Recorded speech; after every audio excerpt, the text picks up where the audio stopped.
Smile 2022 का horror thriller psychological movie है जो बहुत ही अच्छा है और आपको भी इस मूवी को एक बार जरूर देखना चाहिए। चलिए अब बिना देरी करते हुए आगे बढ़ते हैं कहानी की ओर। मूवी की स्टार्टिंग में हमें देखने को मिलता है एक औरत जो ड्रग्स ओवरडोज का शिकार हो चुकी है और मरने की कगार पर होती है, जहां उसकी बेटी भी उसे देख लेती है। अगले सीन में डॉक्टर रोज को दिखाती है जो एक थेरेपिस्ट होती है। डॉक्टर रोज के पास एक पेशेंट को लाया जाता है और उसका नाम वीवर होती है। डॉक्टर रोज को बताया जाता है कि कुछ दिन पहले उसके प्रोफेसर ने खुद को हथौड़े से अपने आप को चोट पहुंचाते हुए मार लिया था। वीवर मेंटली अनस्टेबल थी, जहां वो खुद को चोट पहुंचाई हुई थी। डॉक्टर रोज वीवर से मिलती है और उसे संभालती है। वो वीवर से बोलती है कि वो उसे हर हालत में मदद करेंगी। वीवर बहुत परेशान थी। वो बोलती है कि उसका मदद कोई नहीं कर सकता। आगे वीवर बताती है कि जब उसने प्रोफेसर को मरते हुए देखा तब से उसे कोई नेगेटिव एंटिटी परेशान कर रही है। डॉक्टर रोज उसे समझाने की कोशिश करती है कि ये उसकी ट्रॉमा का असर हो सकती है, लेकिन वीवर बोलती है कि वो पागल नहीं है और ये एंटिटी उसका पीछा कर रही है, जो उसे देखकर डरावना सा स्माइल दिखाती है। डॉक्टर रोज उससे पूछती है कि ये एंटिटी दिखने में कैसा है, तो वीवर बताती है कि वो कोई भी रूप ले सकता है। कभी वो अनजान इंसान की तरह दिखाई देती है तो कभी आपके किसी अपने की तरह, और हर बार वो आपको देखकर मुस्कुराएगा जब तक आप खुद को मार न डालें। लेकिन डॉक्टर रोज वीवर पर यकीन नहीं करती है। फिर थोड़ी देर बाद वीवर अपना संतुलन खो देती है और पागलों की तरह चिल्लाने लगती है। ये देखकर डॉक्टर रोज मदद बुलाने के लिए फ़ोन करती है, लेकिन तब तक वीवर शांत हो चुकी थी। जब रोज पीछे मुड़ती है तो वो देखती है कि वीवर के हाथ में फ्लावर वास का टुकड़ा था और वो डॉक्टर रोज को देखकर मुस्कुराने लगती है। उसके बाद वीवर खुद का गला काटकर अपने आप को मार डालती है। ये सब देखकर डॉक्टर रोज काफ़ी डिस्टर्ब हो जाती है। उसके बाद रोज घर आती है और उस इंसिडेंट को भुलाने की कोशिश करते हुए शराब का सहारा लेती है। तभी उसे अचानक वहाँ कोने में वीवर दिखाई देती है, जो उसी तरह से डरावना स्माइल दे रही थी। उसी वक्त उसका फियांसे आ जाता है और उसे संभालती है और दोनों डिनर के लिए जाते हैं। डिनर के टाइम हम डॉक्टर रोज की बहन हॉली और उसके हस्बैंड को देखते हैं, जहां हॉली रोज और उसके हस्बैंड को अपने बेटे के बर्थडे में इनवाइट करती है।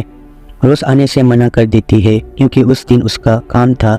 हॉली फिर से उसे चाइल्डहुड होम बेचने की बात करती है और डॉक्टर रोज इसके लिए भी मना कर देती है। डॉक्टर रोज अभी भी हॉस्पिटल वाले इंसिडेंट को लेकर परेशान थे और हॉली से उसका झगड़ा भी हो जाती है। अगले दिन डॉक्टर रोज अपने काम पर जाती है। उसे मिलने उसका एक्स बॉयफ्रेंड जोएल आता है। जोएल एक पुलिस ऑफिसर था और वो कल के एक्सीडेंट के बाद रोज का हाल पूछने आया था, लेकिन रोज उससे ठीक से बात किए बिना ही चले जाते हैं। अब रोज को होली का फ़ोन आता है और वो कल के इंसिडेंट के लिए माफ़ी मांगती है और उसे फिर से बर्थडे में इन्वाइट करती है। तभी रोज को बाहर कार पार्किंग में फिर से वीवर दिखाई देती है। इससे वो घबरा जाती है और बाहर आती है। बाहर आने पर वो अपने पेशेंट केन को नोटिस करती है, जो वीवर की तरह रोज को देखकर स्माइल करता है। रोज उसे देखने अंदर जाती है और केन उसे देखकर बोलता है कि तुम भी मरने वाली हो। रोज डर जाता है और स्टाफ बुलाती है और केन को संभालने के लिए बोलती है, लेकिन स्टाफ के आने के बाद केन बिल्कुल नॉर्मल हो चुका था। नेक्स्ट सीन में इस इंसिडेंट के बाद रोज के बॉस उसे पेड वैकेशन लेने की सलाह देते हैं, क्योंकि रोज पिछले इंसिडेंट से ही काफ़ी डिस्टर्ब लग रही थी। अगले सीन में हम देखते हैं कि रोज अपने नेफ्यू के बर्थडे के लिए गिफ्ट पैक कर रही होती है, जहां अचानक उसे घर का सिक्योरिटी अलार्म ऑन होते सुनाई देती है। वो बाहर चेक करने भी जाता है, लेकिन बाहर का दरवाज़ा लॉक होता है। फिर वो नोटिस करती है कि पीछे का दरवाज़ा खुला था और वो काफ़ी डर जाती है। उसके बाद उसे अलार्म कंपनी से फ़ोन आती है और एक औरत उसे अलार्म के बारे में पूछती है, लेकिन रोज़ कहती है कि घर के अंदर कोई नहीं आया। फिर वो औरत रोज़ को पीछे मुड़ने को कहती है। तभी वहाँ फ़ोन दोबारा बजने लगती है और उसे रियलाइज़ होती है कि पिछला फ़ोन कॉल उसकी इमेजिनेशन थी। फ़ोन उठाने पर रोज़ को पता चलता है कि इस बार सच में ही अलार्म कंपनी से फ़ोन आया था। उसके बाद वहाँ पुलिस और ट्रेवर भी आ जाता है। ट्रेवर रोज़ से पूछता है कि उसने अलार्म अलर्ट कब किया, जहां रोज कहती है कि उसे नहीं पता। अगले सीन में रोज अपनी कैट मुस्टैच को खाना खिलाने के लिए ढूंढने लगती है लेकिन वो कहीं नहीं मिलता। रात को सोते समय रोज को अपनी माँ के ड्रग्स ओवरडोज का नाइटमेयर आता है, जिसके बाद वो उठकर वीवर के एक्सीडेंट वाला दिन की टेप सुनने लगती है। तभी उसे वो इस टेप के बीच एक आवाज़ सुनाई देती है जो कहता है रोज। रोज फिर उसे दोबारा सुनने की कोशिश करती है, लेकिन तभी उसे अपने ठीक पास एक डरावनी शक्ल दिखाई देती है जो उसे बुला रही थी। रोज बहुत डर जाती है और खुद को बचाने के लिए चाकू उठा लेती है। ठीक उसी वक्त ट्रेवर भी उठकर वहां आ जाता है जो उसे चाकू पकड़ा देख डर जाता है। अगले दिन रोज अपने पुराने थेरेपिस्ट डॉक्टर मैडलिन के पास जाती है और उसके साथ हो रहे इंसिडेंट के बारे में बताती है। डॉक्टर मैडलिन बताती है कि ऐसा हो सकता है कि वीवर के इंसिडेंट ने रोज के चाइल्डहुड ट्रॉमा को ट्रिगर कर दिया हो, जहां उसने अपनी मां को मरते हुए देखा था, और वो रोज को आराम करने की सलाह देती है। अगले दिन रोज अपने नेफ्यू के बर्थडे पार्टी अटेंड करने को जाती है। बर्थडे सेलिब्रेशन के दौरान हॉली का बेटा एक्साइटेड होकर सबसे पहले रोज का गिफ्ट खोलता है, जहां मिलती है रोज के कैट मुस्टैच का लाश। अब ये देखकर वहां सभी शॉक्ड हो जाते हैं और हॉली रोज पर चिल्लाने लगती है। रोज मुस्टैच का लाश देखकर परेशान हो जाती है और रोने लगती है। वहां मौजूद सारे गेस्ट रोज को शक के निगाह से देखती है और रोज उन्हें समझाने की कोशिश करती है, लेकिन नाकामयाब हो जाती है और खुद को चोट भी पहुंचाती है। इसके बाद हॉली और ट्रेवर रोज को उसकी ही क्लिनिक लेकर आती है और रोज की हालत काफ़ी ख़राब हो चुकी थी। घर वापस आने के बाद रोज ट्रेवर को सारी इंसिडेंट बताती है। वो बताती है कि उसके पीछे वही एंटिटी पड़ गई है जिसने वीवर की जान ली थी, लेकिन ट्रेवर उसकी बात पे विश्वास नहीं करता है और रोज उसके ऊपर चिल्लाती भी है। उस रात को रोज वीवर के बारे में रिसर्च करती है। उसे पता चलता है कि वीवर उसकी कैंपस में ही थी जब अचानक उसका प्रोफेसर हथौड़ा लेकर उसके सामने आया और स्माइल करने लगा, और उसने अपने आप को वीवर के सामने ही हथौड़े से खुद को कूट कर मार डाला था। थोड़ी देर बाद उसे कुछ आवाज़ें सुनाई देती है। उसके बाद वो अपनी माँ की आत्मा को उसके कमरे में आते हुए देखती है। रोज की माँ उसे मदद मांगने की कोशिश करती है, लेकिन रोज उसे अनसुना करके सो जाती है। अगले दिन रोज वीवर के प्रोफेसर के घर में जाती है ताकि वो इस इंसिडेंट के जड़ तक पहुंच सके, जहां वो प्रोफेसर की वाइफ से मिलती है और अपने आप को एक रिपोर्टर बताती है। प्रोफेसर की वाइफ बताती है कि उसके पति का तबीयत अपने आप खराब होने लगती थी। वो अपने आप से बातें करते थे और रात को चीखते चिल्लाते हुए उठते थे। वो कहता था कि वो एक शैतान को स्माइल करते हुए देखते थे और वो स्माइल उसे पागल बना रहे थे। उसके बाद वो रोज को प्रोफेसर का पेंटिंग दिखाती है जिसमें उसने उस एंटिटी का ड्राइंग बनाया हुआ था। वहाँ पे रोज एक और ड्राइंग देखती है जहाँ एक आदमी बना हुआ था जो प्रोफेसर का भाई होता है, जिसका मौत 20 साल पहले एक्सीडेंट में हुई थी। ड्राइंग से पता चलता है कि प्रोफेसर को वो एंटिटी अपने भाई के रूप में दिखते थे। रोज को पता चलता है कि प्रोफेसर के साथ ये इंसिडेंट तब शुरू हुआ जब कुछ दिन पहले उसने एक कॉन्फ्रेंस शुरू किया था जहां उसके सामने ही एक औरत ने खुद को मार लिया था। रोज उस औरत का नाम पूछती है, लेकिन अब तक प्रोफेसर की वाइफ समझ चुकी थी कि वो रिपोर्टर नहीं है और वो रोज को घर से निकाल देती है।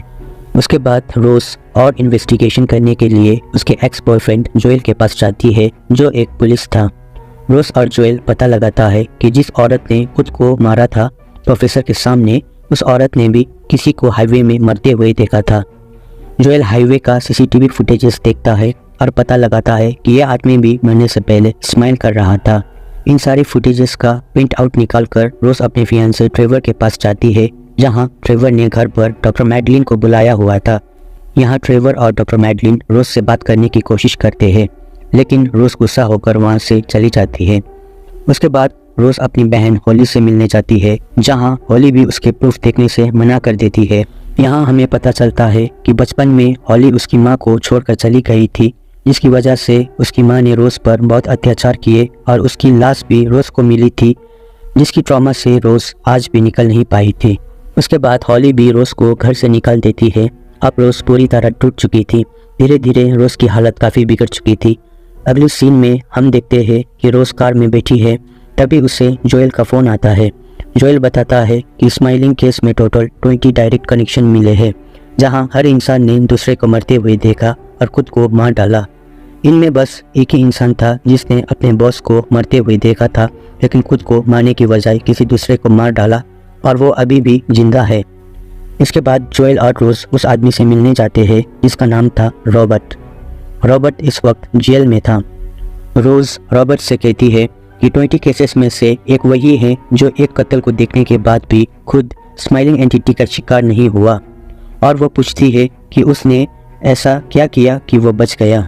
इस पर रॉबर्ट बताता है कि ये एंटिटी लोगों के ट्रॉमा पे फिट करती है और इसे किसी भी हाल में ट्रॉमा वाले लोग चाहिए।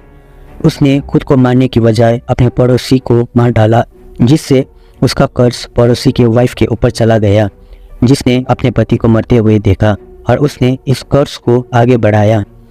इसके बाद रॉबर्ट कहता है कि अगर तुम्हें बचना है तो किसी और को मारना होगा।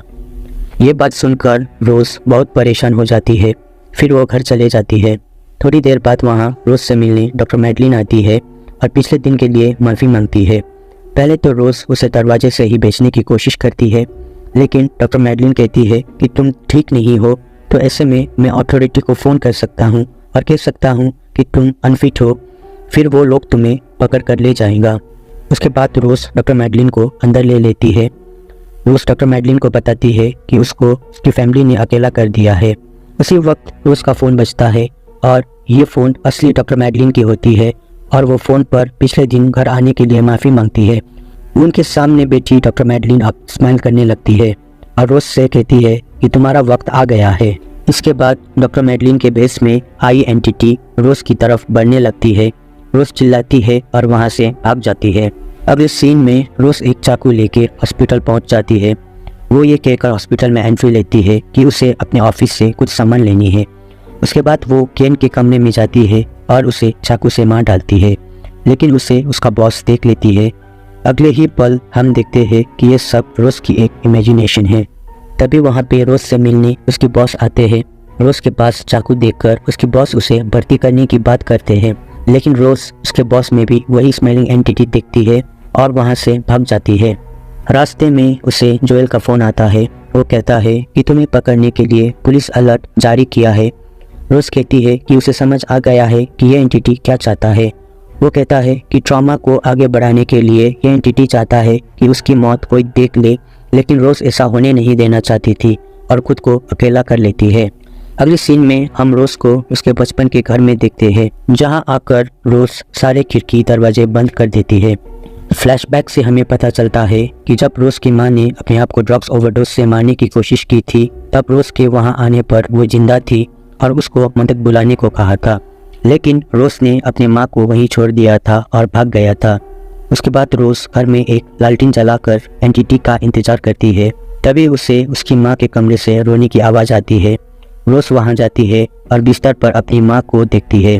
उसकी माँ उससे कहती है कि उसके अंदर एक नेगेटिव पावर है जो एक अच्छी माँ बनने नहीं देती है और उसे बहुत प्यार करती है। रोज की माँ उससे पूछती है कि उसने उसको क्यों नहीं बचाया। रोज कहती है कि उसकी माँ एक मॉन्स्टर है जिसने रोज को बहुत मारा और अत्याचार किया। वो जिंदगी भर उसे ना बचाने के लिए पश्चाताप करते आई है और बताती है कि अब वो खुद को माफ़ कर देंगी। ये सुनकर रोज की माँ एंटिटी का रूप लेने लगती है। रोज उसे पूछती है कि तुम मेरे पीछे क्यों पड़ी हो, जिस पर एंटिटी कहती है कि तुम्हारे दिमाग ने मुझे इनवाइट किया है। इसके बाद रोज वहाँ से भागने लगती है और वो एंटिटी एक लंबे मॉन्स्टर पर बदलकर उसका पीछा करती है। रोज बाहर आती है और ये एंटिटी उसे मारने की कोशिश करता है, ये बोलते हुए कि तुम्हारा दिमाग ही मुझे तुम पर जीत दिलाएंगी। तभी रोज कहती है कि ये दिमाग मेरा है और तुम्हें मैं जीतने नहीं दूंगा। इतना बोलकर रोज उस एंटिटी को सामने पड़े लालटेन से जला देती है। उसके साथ साथ रोज का घर भी जल जाती है। हम उस एंटिटी को उसी घर में जल कर मरते हुए देखते हैं। उसके बाद रोज जोएल के घर जाती है। रोज जोएल से अब तक के इंसिडेंट के लिए माफ़ी मांगती है। वो कहती है कि वो उसके साथ रहना चाहती है और जोएल कहता है कि वो उसे कभी अकेला नहीं छोड़ेंगे। लेकिन उसी पल जोएल भी उस एंटिटी का रूप ले लेता है। तभी हमें रियलाइज्ड होता है कि रोज अभी भी उसी घर में उस एंटिटी के साथ फंसा हुआ था। अब हमें देखने को मिलता है कि जोएल भी उस लोकेशन में पहुंच चुका था ताकि वो रोज को बचा सके। रोज जोएल को देखकर खुद को घर के अंदर बंद कर लेती है और ये एंटिटी एक भयानक रूप ले लेती है जो कि काफ़ी खतरनाक स्माइल में बदल जाता है। उसके बाद वो एंटिटी रोज के अंदर घुस जाता है और आखिरी सीन में हम जोएल को घर के अंदर आते देखते हैं, जहां जोएल रोज को उसी एंटिटी की तरह स्माइल करते हुए दिखाई देती है जिसके बाद वो खुद को जलाकर मार डालती है। अब जोएल ये सब इंसिडेंट देख लेता है, जिससे हम समझ जाते हैं कि अब जोएल ही इस कर्स को आगे बढ़ाएगा। इसी के साथ मूवी भी ख़त्म हो जाता है। तो ये था स्माइल मूवी की पूरी कहानी। सो फ्रेंड्स, मिलते हैं नेक्स्ट वीडियो में। Good bye and take care.